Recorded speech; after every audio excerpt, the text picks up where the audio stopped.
Hey everyone, happy Friday. Um, Today's Picture Book Friday. Yay. So I got a story for you guys, and then a riddles, and a, oh shoot, I forgot a book. And one more crime to solve. So plug in. I gotta get going because I have a meeting in a little bit, so we're gonna jump right in. So this book is called You Are Special by Max Lucado. It's one of my favorites, so hope you enjoy.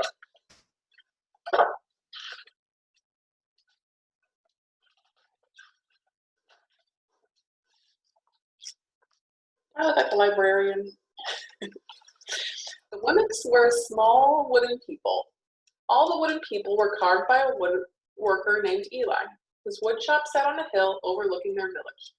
Each Wimmick was different. Some had big noses, others had large eyes, some were tall and others were short. Some wore hats and others wore coats. But they were all made by the same carver and all lived in the village. And all day, every day, the Wimmicks did the same thing. They gave each other stickers. Each Wimmick had a box of gold star stickers and a box of gray dot stickers. Up and down the streets, all over the city, people spent their days sticking stars and dots on one another. The pretty ones, the ones with the smooth wood and fine paint, always got stars.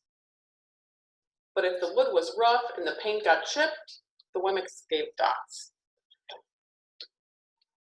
The talented ones got stars too. Some could lift big sticks above their heads or jump over tall boxes. Still others knew big words and could sing pretty songs. Everyone gave them stars. Some Wimmicks had stars all over them. Every time they got a star, it made them feel so good. It made them want to do something else to get another star. Others, though, could do little, so they got dots. Punchinello was one of those. He tried to jump high like the others, but he always fell. And when he fell, the others would gather around and give him dots. Sometimes when he fell, his wood got scratched, so the people would give him more dots. When he would try to explain why he fell, he would say something silly, and the Wimmicks would give him more dots. After a while, he had so many dots that he didn't want to go outside. He was afraid he would do something dumb, such as forget his hat or step in the water, and then people would give him another dot. In fact, he had so many gray dots that some people would come up and give him one just for no reason at all. He deserves lots of dots, the wooden people would agree with one another. He's not a good wooden person. After a while, Punchinello believed them. I'm not a good Wimmick, he said. A few times he went outside. He hung around the other Wimmicks who had lots of dots. He felt better around them. One day he met a Wimmick who was unlike any he'd ever met. She had no dots or stars. She was just wooden. Her name was Lucia. It wasn't that people didn't try to give her stickers, it was just that the stickers didn't stick. Some of the Wimmicks admired Lucia for having no dots, so they would run up and give her a star, but that would fall off. Others would look down on her for having no stars, so they would give her a dot, but that wouldn't stay either. That's the way I want it to be, thought Punchinello. I don't want anyone's marks. So he asked the stickerless Wimmick how she did it. It's easy, Lucia replied. Every day I go to see Eli. Eli? Yes, Eli, the wood carver. I sit in the wood shop with him. Why? Why don't you find out for yourself? Go up the hill. He's there. And with that, the Wimmick, who had no stickers, turned and skipped away. But will he want to see me? Punchinello cried out. Lucia didn't hear. So Punchinello went home. He sat near the window and watched the wooden people as they scurried around giving each other stars and dots. It's not right, he muttered to himself, and he decided to go to Eli. He walked up the narrow path to the top of the hill and stepped into the big shop. His wooden eyes were wide as he saw the size of everything. The stool was as tall as he was. He had to stretch on his tiptoes to see the top of the wood bench. A hammer was as long as his arm. Punchinello swallowed hard. I'm not staying here, and he turned to leave. Punchinello? The voice was deep and strong. Punchinello stopped. Punchinello, how good it is to see you. Come in, let me have a look at you. Punchinello turned slowly and looked at the large bearded craftsman. Do you know my name? Said the little mimic. Of course I do. I made you. Eli stooped down and picked him up and set him on the bench. The maker spoke thoughtfully as he looked at the gray dots. Looks like you've been given some bad marks. I didn't mean to, Eli. I tried really hard. Oh, you don't have to defend yourself to me, child. I don't care what the other women think. You don't? No, and you shouldn't either. Who are they to give you stars and dots? They're women just like you. What they think doesn't matter, Punchinello. All that matters is what I think, and I think you're pretty special. Punchinello laughed. Me? Special? Why? I can't walk fast. I can't jump. My paint is peeling. Why do I matter to you? Eli looked at Punchinello, put his hands on those small wooden shoulders, and spoke very slowly. Because you're mine. That's why you matter to me.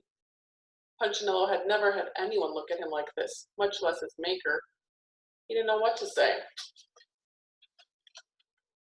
Every day I've been hoping you'd come, Eli explained. I came because I met someone who had no marks, said Punchinello. I know, she told me about you. Why don't the stickers stay on her? The maker spoke softly. Because she had decided that what I think is more important than what they think. Stickers only stick if you let them. What? The stickers only stick if they matter to you. The more you trust my love, the less you care about their stickers. I'm not sure I understand. Eli smiled. You will, but it will take time. You've got a lot of marks. For now, just come and see me every day, and let me remind you how much I care. Eli lifted Punchinello off the bench and set him on the ground. Remember, Eli said as the women walked out the door, you are special because I made you, and I don't make mistakes. Punchinello didn't stop, but in his heart he thought, I think he really means it. And when he did, a dot fell to the ground.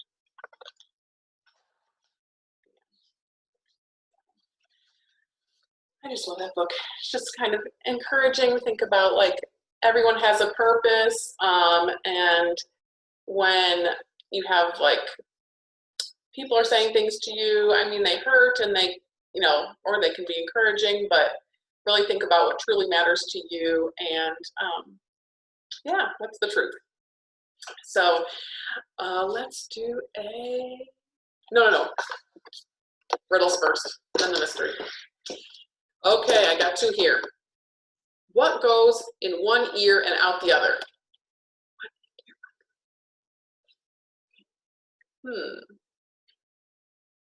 Me talking? Someone talking? No. A worm in a cornfield goes in the ear of corn. Why did the farmer take a hammer to bed with him? Why did he take the hammer to bed? So he could hit the hay. He's going to hit the hay with a hammer. I'm going to go sleep. Okay, and we'll wrap up with a mystery. This one's called Break for Diamonds. 10 minutes into the crisscrossing Heritage Festival bike race, Dr. J.L. Quicksolve was in the middle of the pack. They had started down a steep hill, turned a sharp right at the crisscrossing jewelry store, gone uphill briefly, down a gradual slope, and around a fast-sweeping turn that would lead them out of town. Dr. Quicksolve swept around behind the turn in a sea of riders. Suddenly, he was distracted by the sound of police sirens behind him. He worked his way out of the crowd of bicyclists and stopped on the side of the road. He quickly decided to give up on the race and pedal back to see what was going on.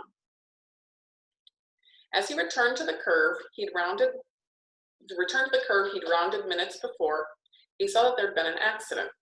A rider was adjusting his fanny pack and looking at the blood dripping from his knee and arm. I'm all right, said the man. The front brake didn't work. I need to get going. Obviously, the injured man had rounded the corner, hit his brakes, there were marks on the pavement, and slammed into the brick wall of the scalper's barber shop. This book is pretty funny. He flew right over the handlebars, one witness said. And then his bike smashed into the wall, said another. The whole front section is busted for sure, said the third person, who was down on one knee looking at the bike. Dr. Quicksolve reached into a satchel behind the seat of the bike. He called police headquarters to find out what the sirens were about. Someone in a raincoat and a ski mask just robbed a crisscrossing jewelry store, Sergeant Rebecca Shershot told him. Was he wearing pants? Dr. Quicksolve asked. Why did Dr. Quicksolve ask this question? Okay, so they're in this bike race. He's off duty. He's an off-duty detective, just trying to have a good time, riding his bike, racing some people, but he couldn't resist when he heard these sirens, so he had to turn around and see what was going on.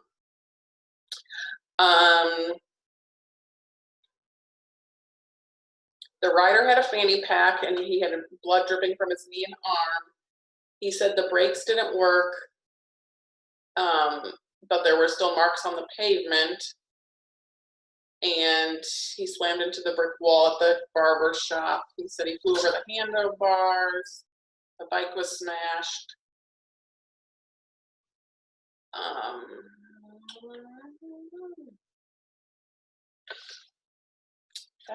I think that's it. Okay, do you have any clues? Why was Dr. Quicksolve focused on if he was wearing pants or not?